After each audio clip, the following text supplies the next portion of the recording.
Welcome back, everybody. We're back with another episode of TPO. Tyler and Clay ended up interviewing Alex at VOD. This actually ended up being one of my absolute favorite episodes. Alex's mindset throughout the whole thing is fascinating, and I think you guys are going to really enjoy this episode. And we are back with the pursuit of ownership. We are here at the Voices of Dentistry, and we are fortunate enough to be sitting down with Alex Sharp, who's going to be telling a lot about his journey into practice ownership and whatever else we happen to get into. Thank you, Alex, for being here. Thanks, Tyler. Thanks, Clay. Appreciate it.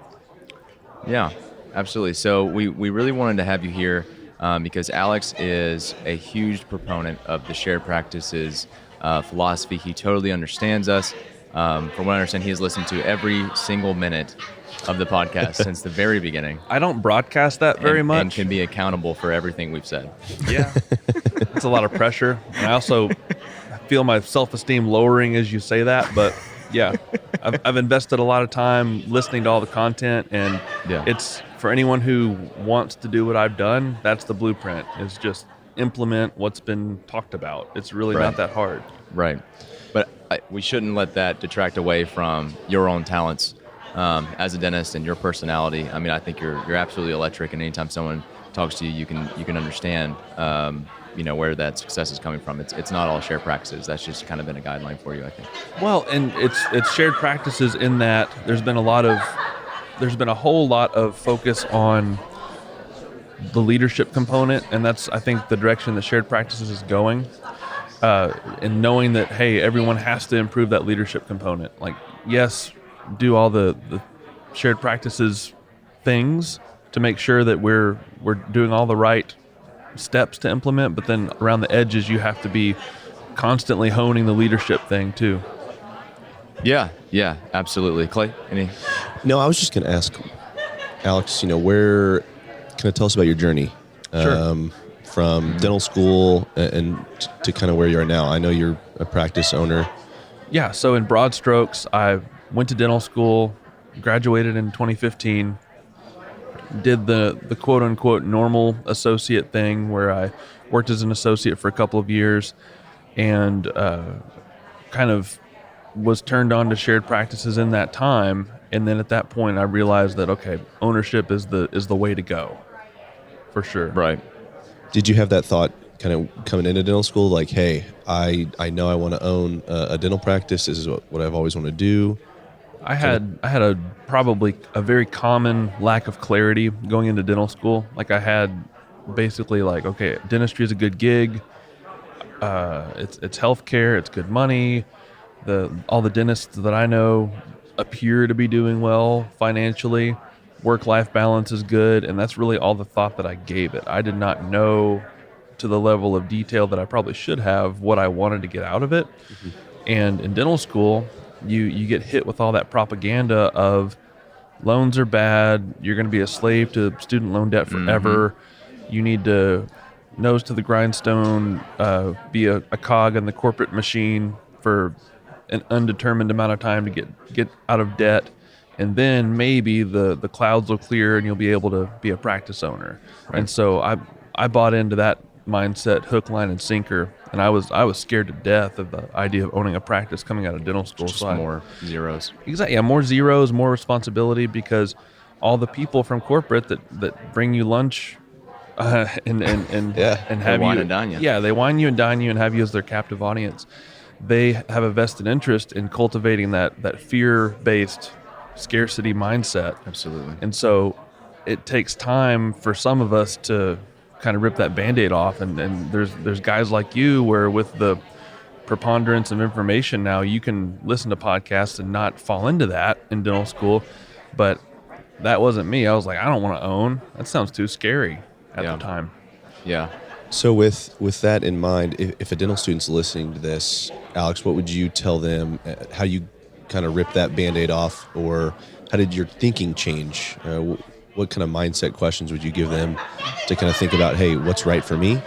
Well, this sounds hokey, but the act of the Band-Aid being ripped off occurred at the very first Voices of Dentistry for me 3 years ago, where I listened to the different speakers and they were talking about purpose, and they were talking about self improvement, and they were talking about the internal locus of control, being able to focus on what only you can control, and that really sparked a change with me. So then you read, Extreme Ownership, you read E-Myth Revisited, you read Ultimate Sales Machine, stuff like that, and then you realize, like, okay, when I'm an employee, none of this really holds true because I'm at the beck and call, and I'm sort of my career is based on the whims of somebody else.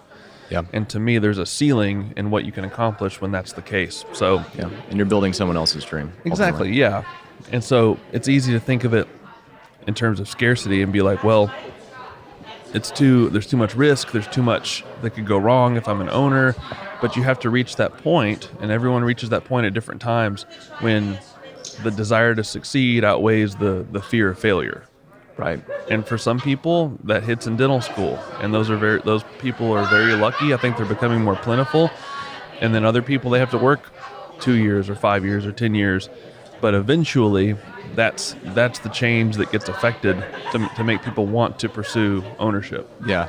I mean, I really think that practice ownership is an expression of self-development. Yes. Because you have to go through that to get to that point and have the audacity to do it. But can you talk a little bit about your transitional period between getting out of school and getting into ownership? And at what point did you spoke on that shift, that mindset, but like at what point did you feel ready to do it? Because I think a lot of people just don't feel like they would be prepared.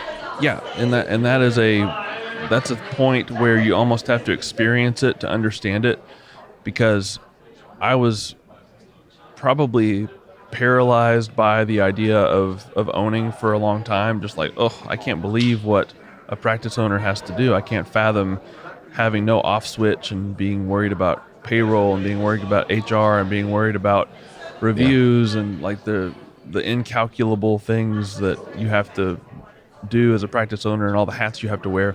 I used to think like, I just want to clock in, clock out, go home. Right. But then you get to the point where you're like, well, whatever challenges there are, and there will be many, it's worth it. And I think that's the key is that, yes, there's a lot of stuff that a business owner and a dental practice owner has to worry about, but it's definitely worth it in the end, especially if dentists have hundreds of thousands of dollars in student loan debt. Yeah.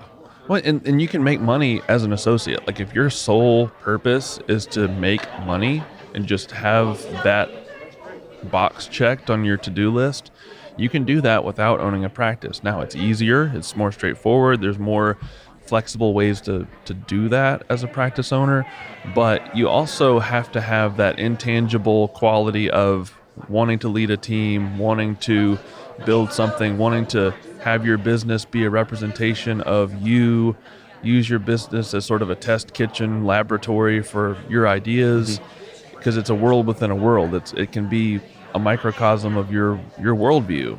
And if you enjoy that and you want to have that creativity muscle, give it a place to be flexed, then a practice is the place to do that.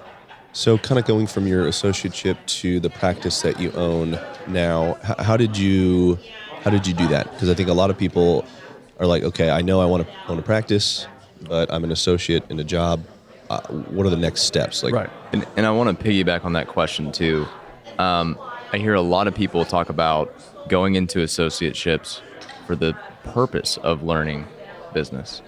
Like, I'm going to be an associate for some time, and I'm going to get some business mentorship from my seller and stuff. Is that useful in addition to Clay's question? Right. So as an associate, you're going to get a completely mixed bag of experiences. Some people get into these associateships where they are going into it with the express purpose of learning the business, learning the managerial side, learning what the different front office roles should be, learning the correct operational structure of an office. Should there be a leadership team? Should there be an office manager? And so if you are savvy enough as an associate to know that that's your goal, you can absolutely do that.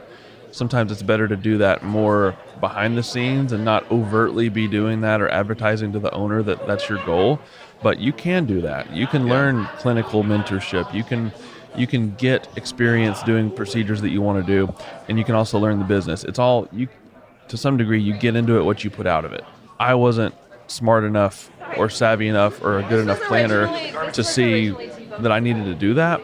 So I didn't get that out of an associateship because I didn't seek that. I wasn't smart enough or savvy enough at that time to do it.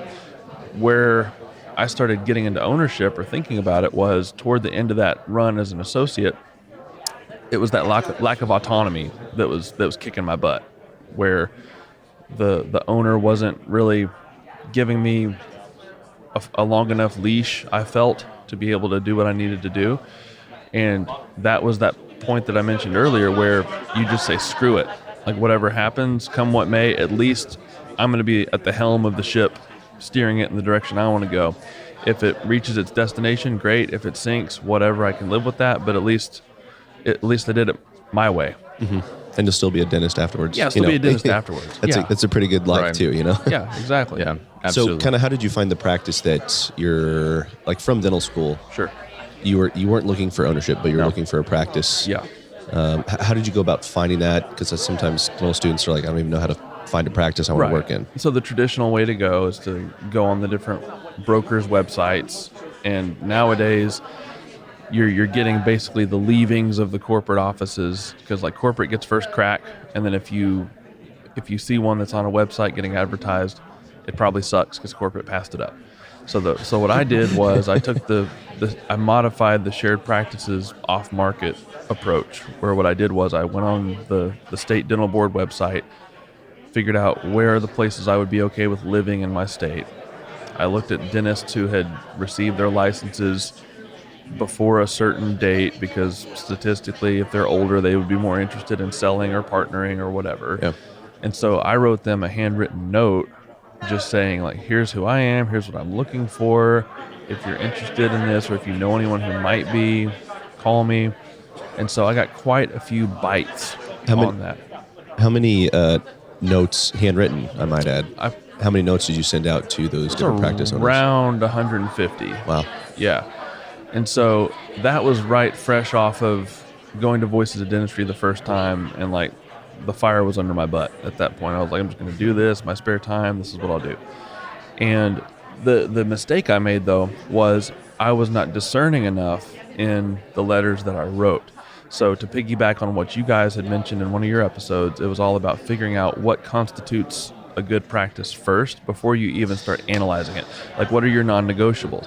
I had 0 non-negotiables when I was writing those notes. You just wanted to practice to own. Yeah, I did. I didn't care at that point. I was like, well, it could be a 3-op practice, because there could be a good 3-op practice out there, or it could be a good 9-op practice out there. I don't know. I'm just going to cast a wide net.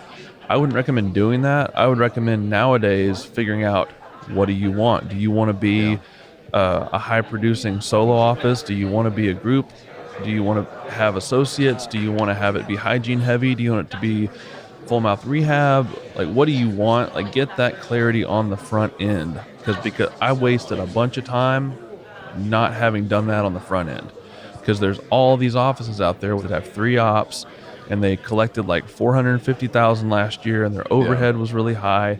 And I'm like, dude, you're barely clearing 6 figures as an owner, but it's okay for them because they don't have any debt, and Right. and then they're telling you about all these active patients that they have, and it's like, no, your really practice active. is completely atrophied, and you're wanting me to pay a premium for it. But again, I could have not wasted my time or theirs by first clarifying, here's what I want. Yeah. So after I sent all those handwritten notes, I found some, that were okay, but nothing really came of those, because I knew, like, this isn't really my thing. I didn't find like the right fit. Then I sent out, I guess it might have been Ike Erling that did the photograph on Yes. like the rack card. Correct. Did that again to, some of the same people that had some of the more desirable looking practices. Got a few more bites. Now, when you say bites, for the listeners, Sure. what does that conversation look like? Do they call you and then say, hey, I'm interested, do you want to meet? Do you meet with them? Do you do it over the phone? Kind of, what does that interaction look like? It took a couple of different forms. Sometimes it was a phone call. Sometimes it was an email. Sometimes it was a letter in the mail.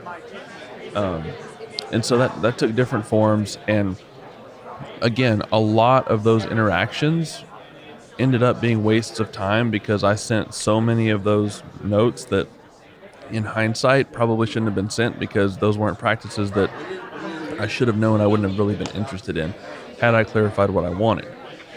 But at that time, my mindset was, well, I can be a chameleon and I can adapt myself to whatever a good practice is, whether it's a high-producing solo, whether it's a group, whatever. I'll just adapt and modify based on that. Yeah, So that's tough.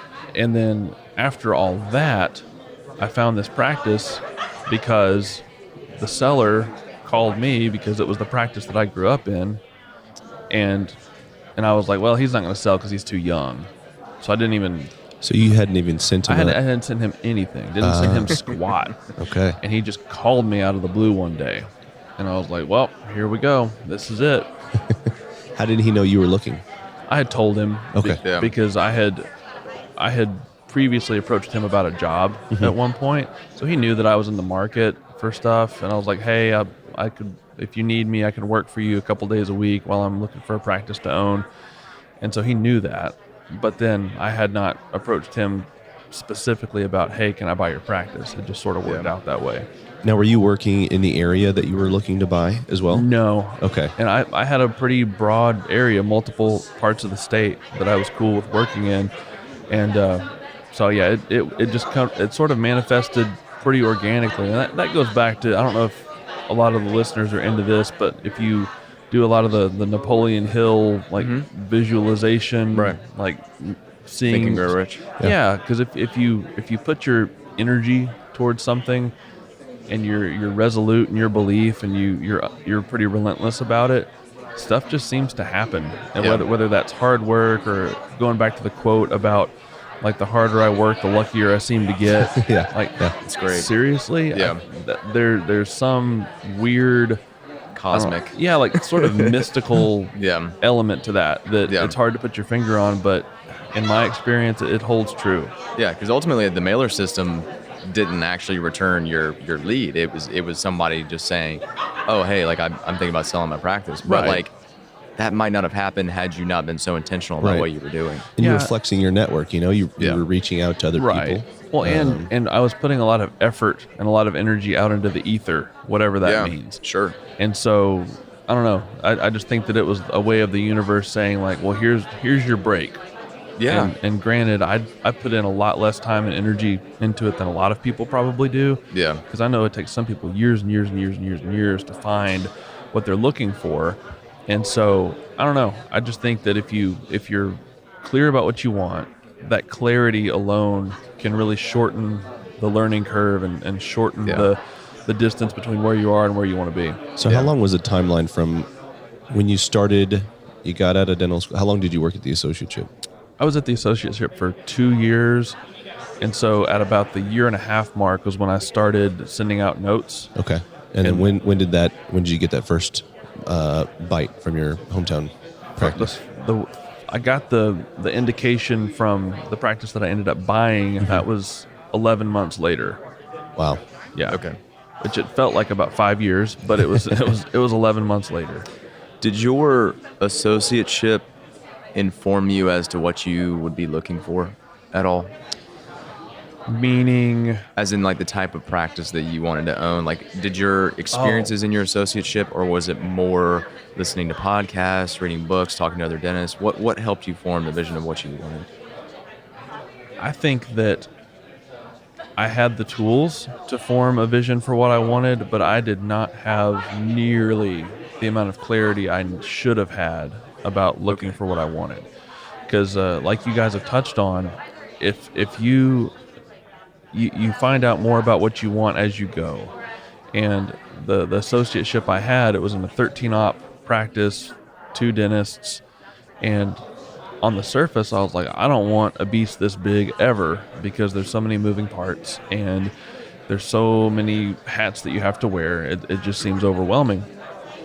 And then fast forward to now, 10 operatories, 2 dentists, not all that dissimilar from my associateship, but now I'm the owner and I can see the advantage of it. So, I mean, I would, if if someone listening to this is wanting to do what I've done or what a lot of us have done, number one, it's not that hard. It's simple, but it's not easy, is the way I would characterize it. Okay. And number two, it starts with complete and utter clarity of vision. And that's the part that, like, whenever I've worked with coaches and consultants, first thing you do is you sit down and you decide, what do you want? What is your vision? What are your goals? I've always had such a hard time with that. I don't know why. I think it comes easily for a lot of people, but man, when I put pen to paper, it's so difficult. But that's a completely critical exercise to figure out what do you want out of your practice so that you can eliminate a lot of the steps. Right. And I think that clarity is the hardest part for a lot of people. Yes. I mean, it kind of comes through in your journey. You sent out 150 handwritten letters, and some of those practices, there was no way you were gonna buy it. So No. Yeah. I wasn't savvy enough to know that, though, because I remember being on Dental Town, and like I got some of these responses from these dentists, and I would put out posts on Dental Town being like, okay, is there... I remember one specific post where, in hindsight, I'm like, I was such an idiot. Why did I even post this? But I was asking, is there a threshold where even if a practice is small, to where it's such a good deal that you can't pass it up? Like, is that, like, say the practice is only collecting $400,000. Like, what's the low point to where it's like, man, if I only pay $75,000 for this practice, is it a good deal? Because I was of the mindset, like, well, if I have a small enough debt load, then it's a good deal. And then eventually people had to hit me over the head and be like, well, if it's not cash flowing, unless you have a Brady Frank style approach Value added. to get that practice like tripled, don't do it. Like, if you're a young practice owner without a huge clinical suite, you're going to shoot yourself in the foot and set yourself back many, many years. Yeah. So It's counterintuitive. Yeah. So as George would say, like, buy the biggest practice that the bank will give you money for. Right. Basically, is what I would recommend. And not to be scared of, so say somebody's coming out of school and they're an associate, they're making good money as an associate. Yeah. And now you're telling me that I need to go buy the biggest practice and get the biggest loan I can on top of my student loans. Yeah. How does that? If that's what you want, if you value having the autonomy, having the flexibility that can eventually come with owning a good practice, yes. There are plenty of people out there, plenty of my classmates that graduated 5 years ago that are completely cool with being associates because it fits their lifestyle. Sure. Like, I've spent the last 2 years going over spreadsheets, doing payroll, paying bills, typing up training manuals for my team, making PowerPoints for our monthly team meeting presentations to get calibrated. Like, I love that. That sounds excruciating to some people. I love that. Yeah. I love it. Yeah. It's fun to me. I've quit watching TV. I don't have cable. Like, I spend my evenings when I'm not hanging out with my wife and my kid, like when they're in bed. That's what I look forward to doing.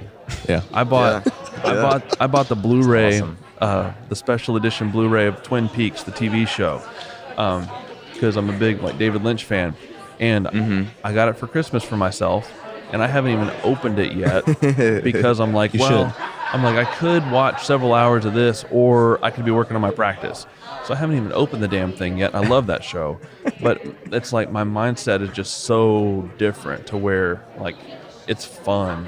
Yeah. And not You're everyone. obsessed. Yeah, I'm obsessed, and not everyone's wired that way. Right. But I don't. I want to make a point because I don't think not everybody needs to be obsessed for things to work too. out as an owner, right? Correct. Yeah. And there's things you could do on the front end, and I think Alex isn't wrong in his obsession. I think we're all kind of obsessed a little bit, but I think we've kind of put ourselves in the right mindset to allow for this to come into our lives, ownership of a practice, and you're finding out more about yourself, you're developing as a leader, and you're liking it more and more and more. Yeah. And you just replace that with other things in your life. It's not that you have to never watch TV again Right. to be a successful owner. Sure. Right. It's just that when you're an owner, you start to see the correlation between certain inputs and certain outputs. Right.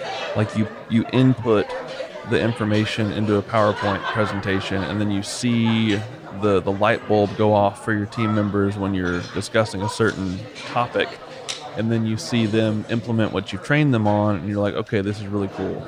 Like I'm seeing the proof of concept with that. And yeah, you don't have to do that. And a lot of it to me is front loading the process to where in my head, I'm like, okay, for the first 5 or 10 years, I'm getting the culture piece like just dialed in to where it's not on autopilot, but maybe closer to being on autopilot thereafter. Yeah. Can you speak a little bit towards, because you mentioned your wife and kid and spending time with them. I think a lot of people end up in that associate position, just like you were talking about a bunch of your classmates, because they're wanting to, spend a lot of time on their own lifestyle. Like they just want to do 9 to 5, clock out, and live their life. Can you speak a little bit to your freedom to still engage with your family and your wife? Your wife is here, by the way, and she's awesome. So I just wanted to mention that. To speak to how ownership has changed that. Like, do you still have the freedom to do those things? I would argue that I have more freedom to do those things because that's what I want to hear. You clarify what's important to you. I feel like when you cut out a lot of the noise in your life, like ownership forces you to thin out, or it forced me to thin out how I spend my time. Yeah. Like nowadays, I spend my time. You have to be more efficient. You have to be more efficient. Yeah, very much so. So that when you become more efficient, you find yourself carving out time for what you value. So for me, it's like morning, get up, work out, and then go to the office and come home. And then from the time I get home to when my kid goes to bed, like I'm hanging out with my wife and kid. Yeah, Matt would love this. Like I don't look at my phone. I don't do emails. I don't. Yeah. None of that. And then once they go to bed, then it's like, okay, then I can work on stuff. But when you compartmentalize and you say, this is what's important, yeah, you can have time to take weekend vacations. You can go to CE events. Like I did hardly any CE as an associate because A, it's cost prohibitive, yes, and B, you can't make it a business expense. So it's like, man, right. That's so a big one. So like what happened after I bought my office? Implant Pathways, doing that endo course huge. Up in Vancouver, Yeah. like going to all this different CE that I've been wanting to do. Yeah. So ownership was a catalyst for your clinical development. Yeah. In a way. Yeah, and it doesn't have to be that way. It doesn't have to be in that order because when you're a dental student, you get all kinds of great deals on some CE, especially now. And if you're gung ho like you guys are, like you can really nip that in the bud and get a good foundation. Or if you find the right GPR, AAGD, great. I think I was so, as I've told you guys already, like I didn't know my ass from the hole in the ground coming out of dental school because I thought it was like 4th year dental school, find the best associate job that pays me the most money, and then that's all that matters. When in fact I should have been looking at, hey, should I go do a residency, learn some implants, learn some complex endo? But at that stage of the game, I was like, I'm just so burned out on school. I don't care. I just want to be done. But that was short-sighted. So I would definitely recommend doing what you can to broaden your clinical offerings because that takes the onus off of you to do tons of fillings and tons of crowns. Like you can pad your stats a little bit, so to speak, by having more clinical offerings right out of school. Right. So yeah, can you kind of talk about what you were clinically able to do and what you were offering in the context of coming out of dental school, and then what you learned in your associateship, and then do you think there was anything clinically that was holding you back from practice ownership? Like, I can't do a lot of endo, or I don't do any ortho, or I don't do any implants, therefore I can't own. Can you kind of talk about where you were and then your thoughts on that? I think the biggest hurdle clinically that is important to me is feeling comfortable with surgery. Like just taking out teeth? Yeah, like, hey, I can take this tooth out. Because you get to that point. Periodontially intact teeth. Yeah. Yeah, not flapping in the wind. Yeah, right. Yeah, because I mean, I think that's the big thing. And like in my associateship, that's what I did a lot of. A lot of Medicaid, a lot of fillings, a lot of stainless steel crowns on kids, a lot of full mouth extractions, immediate dentures. Like you can do that stuff. Like you can handle most of the things you get into ownership. Now, granted, if you have a low volume office, small hygiene base, not a big pool of patients to draw from, you may feel more compelled to start doing more ortho, more endo, more specialty things. But if you buy a practice with a healthy hygiene base, you can stay plenty busy doing fillings and crowns, and you can even avoid taking teeth out George. I mean, you can At George. Yeah, Ooh. yeah. Well, I'm just saying. Roasted. He got away with it for like a year. That's what I'm saying. Yeah. Like, if you buy the right practice, you can not have to do those things. Yeah. You have the luxury of being selective about what you do, and you can engineer that luxury for yourself if you want to not do anything bloody. Like, that's cool. If you want to do that, great. There's a way to do it. But no, I don't think that I thought of once I reach this certain clinical level, then I can buy. It's far from a necessity. Is it nice to be able to do like the whole like spectrum of clinical dentistry? Yeah, that's awesome. But like, I only do like easy endo. I refer out molars because A, I suck at it, and B, Get a great endodontist. I got a great Yeah. endodontist, and C, like, it would take me forever to do it. I'd much rather be doing a crown or two than doing a freaking molar endo. And that's fair to the patient. Yeah. Yeah, in the end, it's better for the patient sometimes. Yeah. I mean, so with that, I think I want to bring up a point that you said, and we kind of roasted George a little bit, but buying the right practice, and in relation to your clinical suite, don't be buying a practice that the owner, a lot of the production comes from implants. Right. If you can't do implants, or if a lot of the production's from molar endo, and you're not doing molar endo, that's another clarity concept, as well as practice selection. Yes. Yeah, that's key, because it's pretty easy if a practice checks some of your initial boxes, and I would recommend having a list. Literally Literally write down what Yes. you want. Number of ops or range or minimum number of ops. What do you want the revenue to be for the past 3 to 5 years? How many providers do you want? How many hygiene days do you want? What are the clinical offerings? And then if you're like, okay, it checks all these other boxes, like all this other stuff's perfect, but they did a bunch of implants and I don't do implants, or they do a bunch of ortho and then I don't do ortho. Figure out what percentage of production that is, and then if it's like the right practice with all the right stuff around the edges, like the seller's cool, he's going to write you a great letter, he's going to really plug you to all the patients. Like, if there's a bunch of other compelling reasons to buy the office, maybe the numbers can work out if they reduce the purchase price enough. But yeah, you don't want to be buying something that is going to diminish in value because you can't do the same production. So a lot of our listeners are dental students, or they're like just fresh out of school, and their whole clinical experience and their practice model experience is like in the dental school context, and they schedule their 4-hour appointments and they kind of suck, and they got like professors that look over their shoulder. So how do you know what you do want and don't want? Like, if you ask most dental students, well, how many ops do you want to have in your practice one day? They're like, how should I even know that? Like, there's 80 ops in the one at school, and I get like one of them a day, so I don't know. Exactly. Well, that's where the real world experience comes in. Yeah, sure. Because a lot of the people that buy practices right out of school, they don't have buyer's remorse necessarily, but they admit that they would have benefited from an associateship for a year. Yeah. Or Like a good the- residency where they can expand Yeah, that clinical sure. suite. Yeah, because you get such a limited snapshot in dental school of what dentistry is like. So I would say whether it's a residency, whether it's a good associateship, or even any associateship, because even a bad associateship will teach you a lot about what you don't want. Exactly. And it's all about clarifying that that list of values, that list of non-negotiables. And some people don't figure out what that list is until 10 years out, and that's okay. I listen to a lot of the Gary Vee podcast, and so what he talks about a lot is people get in such a freaking rush to make it or to be successful. That's your 20s in a nutshell. Yeah, exactly. Yeah. And so he had someone on the other day where it was like a 22-year-old that had all these questions and all this angst and all the list of things that he wants to do, and then Gary's like, shut the hell up. Like, you're 22.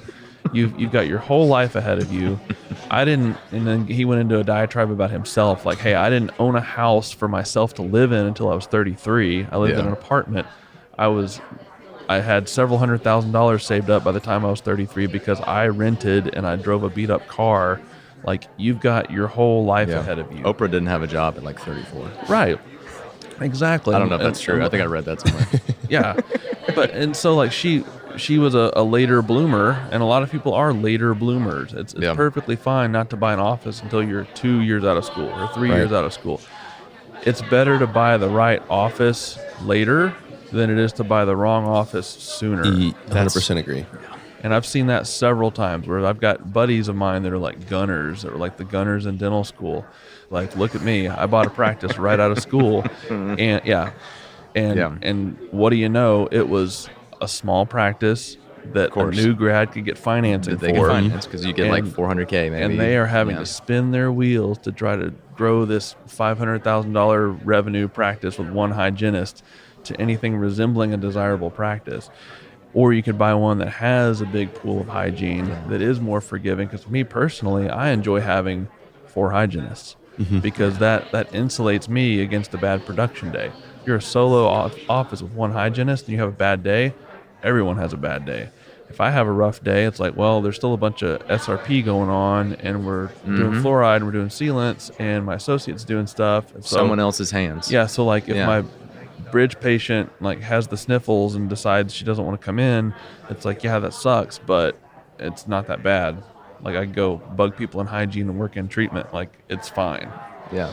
To me, that situation where you're so gung-ho about practice ownership, which I think we all are, but we can't just be a bull in a china shop and choose the wrong practice, because that, like you said, you can spin your wheels and spend years and years and years trying to fit your vision into this practice. Right. And it's not, you can't. It's not going to fit. No, you can't make the practice fit you. You can't fit a square peg in a round hole. But first you have to figure out, am I a square peg? You have to know what your non-negotiables are, and you have to know what is ultimately going to be the type of practice that you want. I completely blundered into it. Like I blundered into getting into the right kind of practice for me. Like I love my practice. It's the best. It's like George said on one of y'all's episodes recently, like if someone walked up to you with a massive check trying to buy your practice, it would have to be extremely massive for me to even think about it, because I enjoy the culture that I'm building. I love the people that I work with. I love my patients. And like, I don't want to be that guy that's counting down the days to when I can sell it and when I can get financially independent. Like that's on the radar, but it's not like why I like lace up my boots every day and go to work. Like it's there, but it's not like at the forefront of my mind. So you mentioned your practice that you currently own. Yeah. So kind of go pick up where we left off on the story. You didn't think the practice was going to be for sale. He's 40 years old. Yeah. No way he's going to sell this to me. So kind of take us through that, and then tell us a little bit about your practice. Sure. So yeah, the practice had been doing about $1.5 million in revenue for the past 5 years or so before I bought it. Okay. And it was a father-son operation. Son bought it from the dad, and then I thought the son was going to own the practice for about another, 20, 30 years, presumably. And so he called me, and I was like, wow, okay. So we talked about it, and then from the time that he called me right before Thanksgiving of 17, we were signing paperwork very early January of 18, like lawyer, CPA, all that stuff, just like really, really quickly over the holidays. Like it was a whirlwind. So through that transition, you mentioned earlier something about coaches and consultants. Did you employ any of that during that transition? Yeah, I did. Okay. I reached out to Justin over at TLP. Okay. And he was amazing to work with throughout that process, because he was able to give me some insight as to how to handle the team, how to break the news, how to ingratiate myself to the team and to the patients initially, and having someone to bounce ideas off of was key, because I did not know what I was getting into, because there's like 11 people on the team that and a couple of them knew me from when I was a patient in the practice back in the day, but that was it. Like he was great to work with, and I highly recommend getting someone in your corner, because this is going to sound cliched, but it's expensive to hire someone, whoever it is, but you really can't afford not to. It's more costly not to know what you're doing. That's exactly right. Yeah. And that's true with coaching in general, because you think you know it all, but you don't, and everyone's life experiences are different, and people that have been there, done that, it's immeasurably helpful, and Justin was great to work with for all that. And you can't get all of it from podcasts. Like podcasts help I wish. a lot, but I mean, Alex is a great example. Like he knows shared practices. He listens to stuff that's non-dental. Like he's obsessed, but like there's still those little conversations that are happening during that transitional period, and they come at you real fast. And there's so many decisions to make. It really helps to have someone that's been through it countless times with other people. And It's invaluable. He was prepared the utmost, but he's still like there's things that because he never knows bought there's a practice. unknown. You've never bought a practice before, Right. so how would you know? Am I feeling this Yeah. way because it's a bad practice? Am I feeling this way because something else was wrong, or is it just normal the way I'm feeling and the angst of buying a practice, taking over a team? So that's why I think the importance of a coach, whoever it may be, that they're going to be in your corner, Yeah. kind of sometimes calming you down, sometimes pushing you in a certain direction. Keeping you from those emotional decisions too. Right. Because they've been there before and they've been there, done that, like you said. All right, guys. I hope you guys liked that episode as much as I did. I'm going to let Tyler and Clay take it away. That was probably the best episode that we recorded. I think we've had a bunch of really great guests on, but Alex is a really special person. I kind of knew that going into the interview, but as it was going along, the way that he phrased things and the thoughts that he had and listening to his whole journey brought home how, just like how he was someone going through school who was very run of the mill. He was very much in his, college mindset. He was doing what he had to do so that he could get out and do what he wanted to do. He didn't necessarily have a vision. And then at some point, something clicked. When that happened, it was like there was no going back. And he just became so incredibly obsessive. And I hope that's really coming through for everyone. It's just how much he lives and breathes this stuff. But there's not really a hint of burnout. There's a hint of balance.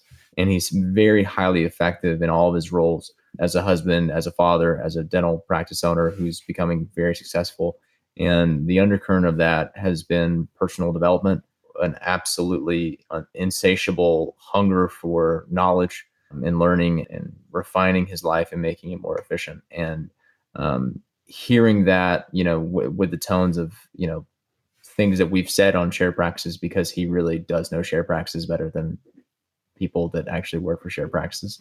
He's listened to every single minute, right? Yeah, every single minute. Yeah, including myself. It was funny. He actually made a comment about where I was in my journey, and it became obvious to me that he'd listened to my episode, and I had not listened to that episode myself. And I just realized like he knows things about us that not everyone necessarily knows because he listens to us so much, right? But just seeing that proof in the pudding and seeing someone embody that so much is just, it kind of reminds me why we're doing this and what all it's done for me. So it was just, there was a lot of sentimental value in it, but I think he also had a lot of words of wisdom that I'm hoping you guys can kind of elaborate on. Interviewing him was a dream, man. I mean, he was so easy to interview. His mindset and his clarity, just like you said, Tyler, just came through. And I told these guys off air, but he's kind of a dental crush, I mean, he's just killing it. And well, it's true. I gotta say, I hope he listens to this, and reaches out to us. I gotta say that as a host, I felt very outclassed. Oh yes. There were just points where he would say things, and I thought I should have said that.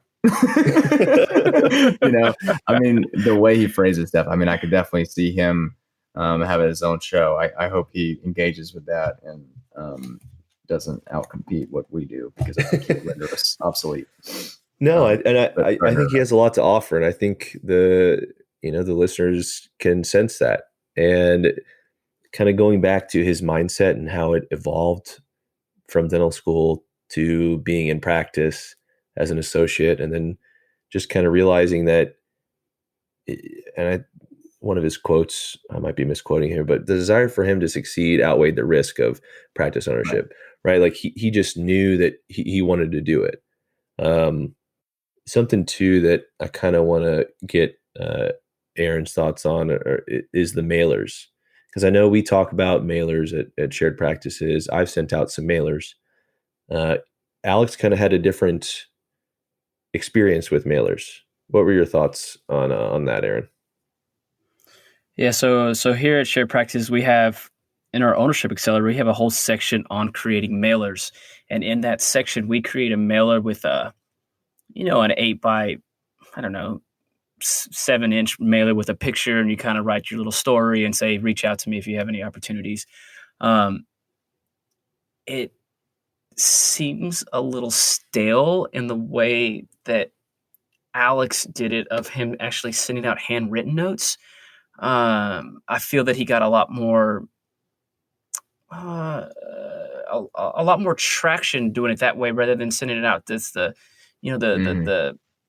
stale. I don't want to say corporate, but like it's boilerplate. It wasn't it wasn't necessarily from the heart. I also have and you printed off a bunch of copies and you send them out. It's just not. If that seems like the easy way, you don't. Yeah, it was easy. Yes. yeah. And I have a buddy that had the exact same experience where he sent out, some mailers that we did it to. He sent it to those certain doctors, and then he sent out another mailer that was more like a handwritten from the heart note to the same doctors that he sent the previous mailer to, and he got a much bigger response from the handwritten personal note. And I think that that's something that we should all take note on, and maybe Shared Practice needs to update our approach to sending out mailers to what actually works. Yeah. And I wonder if it would be better to just, send out the handwritten notes, or just send out your fleet of the printed out, I didn't write this notes, and then send the handwritten notes. And then people are like, because it's just like, okay, you didn't want to listen to me first, I went ahead and wrote it myself. I wonder if that actually added, there was a synergistic effect, Hey, it might have. Yeah, we'll do a split study among the three of us with that. Well, something to point out too is that I think, and I don't want people to get the idea that mailers are this magic bullet and that's how you're going to find your practice. Like Alex sent out mailers and that's not even how he found his practice, right? But I think going back to his mindset of, I am looking for opportunities, I want this to happen. And another quote that he said was, the harder you work, the luckier you get, it just, things start falling into place. And, he found his hometown dentist that wasn't even in his original list of mailers. Like the guy was too young. So it's crazy that you work hard and you desire to succeed and good things happen. Yeah, there's always unintended consequences, and a lot of times those can be negative. But I think that him sending out those mailers, and in a similar vein of thought to, when Matt was talking about putting his name out there, when you put a bunch of mailers out there and you start sending pictures of yourself around with these handwritten notes, word can kind of get around town. We do live in a pretty small world, of dentistry, and I wouldn't be surprised. He didn't exactly say it, but I wouldn't be surprised if the seller, that was, of course, his former dentist, maybe heard tell of him looking to buy a practice through, someone else that received his mailer, or just, him putting it out there that he was trying to do that. I think just being able to voice that, putting it out into the ether, as he said, definitely contributed to that coming his way. Life is really how it all plays out can be condensed into what you do every day. He partitions out his daily life according to what's most important to him. So he gets his workouts in, he spends some time with his family, he works on the practice. Those are the things that are progressing in his life. I also enjoyed how he was talking about, he put out an anonymous survey to his team members about how he was doing. And he was so convinced that he was doing everything perfect. They still had all these things that they weren't happy with, and he was still willing to improve on that, constantly self-improving, constantly having that humility to deal with his issues and improve on them. I think that all kind of sums it up. Fortunately, if you're sitting here thinking, oh man, I wish I could hear more of Alex Sharp, well, we have a whole nother episode in store for you guys in the part 2. I really hope you guys enjoyed that. That'll be coming up next week. I hope you guys got a lot from it, and I want to hear what you thought. So as always, you can email us at sbtheinterns@gmail.com, or hit us up on Facebook with some thoughts, or hit up Alex. Let him know what you thought. I think it would mean a lot to him. See you guys next week.